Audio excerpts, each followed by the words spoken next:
मेरो रुचि भनेको खास गरी हास्य व्यङ्ग्य, कविता, गजल, कथा यस्तोमा रुचि सानैदेखि रहँदै आएको हो र विशेष कारण भनौँ भन्दा पनि आफ्नो पढाइ लेखाइ, आफ्नो करियर, कामहरूले गर्दाखेरि यसलाई खासमा अगाडि बढाउन सकिरहेको थिएन।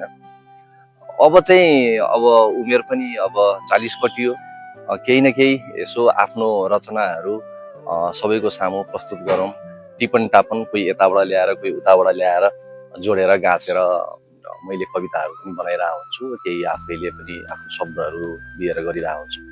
र अब मैले राख्ने नाममा साहित्यमा फर्मली जोडिने भइसकेपछि साहित्यमा साहित्यिक नाम राख्नुपर्छ भन्ने भनाइ छ र मैले आफ्नो साहित्यिक नामाकरण मै आफैले गरिनँ। मेरै गुरुले मेरो न्वारानको जुन नाम थियो रवि रमण, त्यसैलाई नै मैले मेरो साहित्यिक नामको रूपमा रवि रमणको रूपमा अगाडि चिनाउँदै त्यसैको नामबाट चाहिँ म पोस्टहरू हाल्दै जानेछु।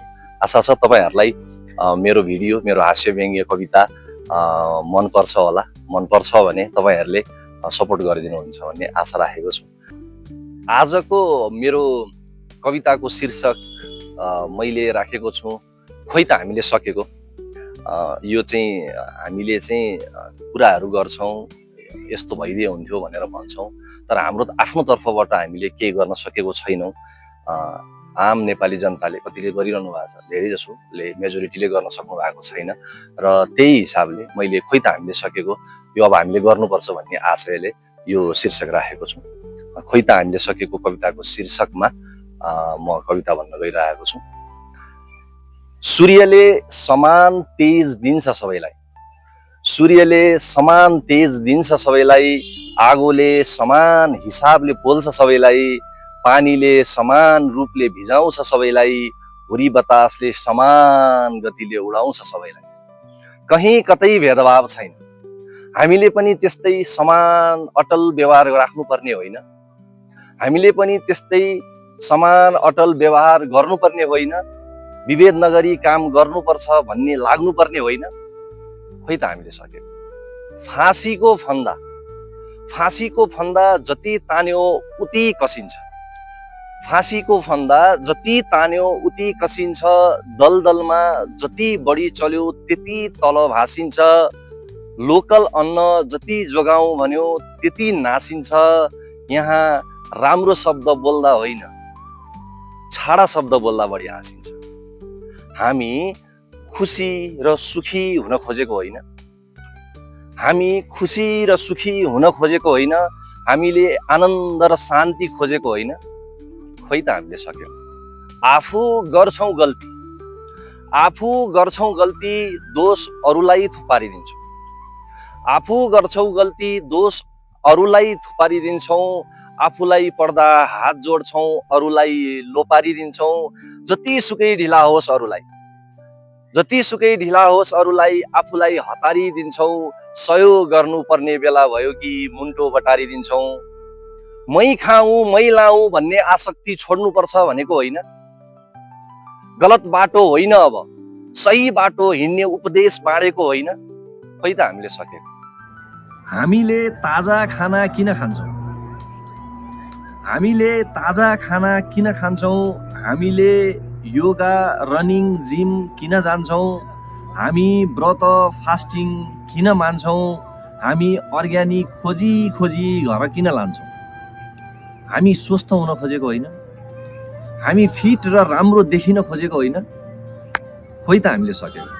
समयमै न्याय नदिनु नि अपराध हुन्छ, समयमै न्याय नदिनु नि अपराध हुन्छ, समयमै उपचार नगर्नु नि मृत्युको कारण हुन्छ, समयमै काम नगर्नु नि क्षति र नोक्सान हुन्छ, समयमै सहयोग नगर्नु पनि ठुलो विश्वासघात हुन्छ।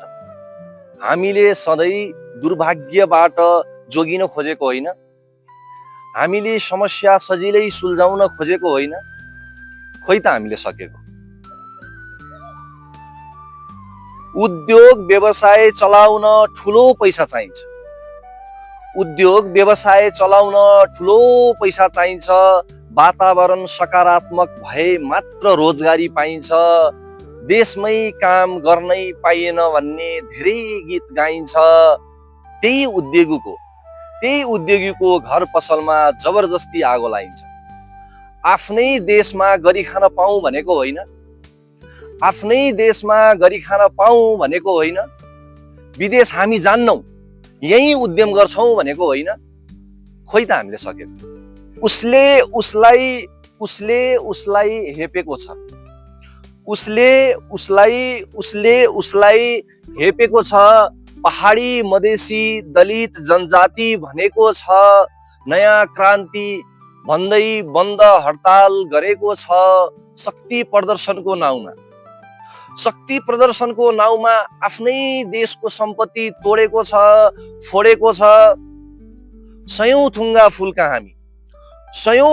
फुलका हामी एउटै माला नेपाली बनाउने राष्ट्रिय गान गाएको होइन। सयौं थुङ्गा फुलका हामी एउटै माला नेपाली बनाउने राष्ट्रिय गान गाएको होइन। अग्रगामी राष्ट्र हाम्रो जय जय नेपाल जपेको होइन। खोइ त हामीले सक्यौं। देश बन्नुपर्छ,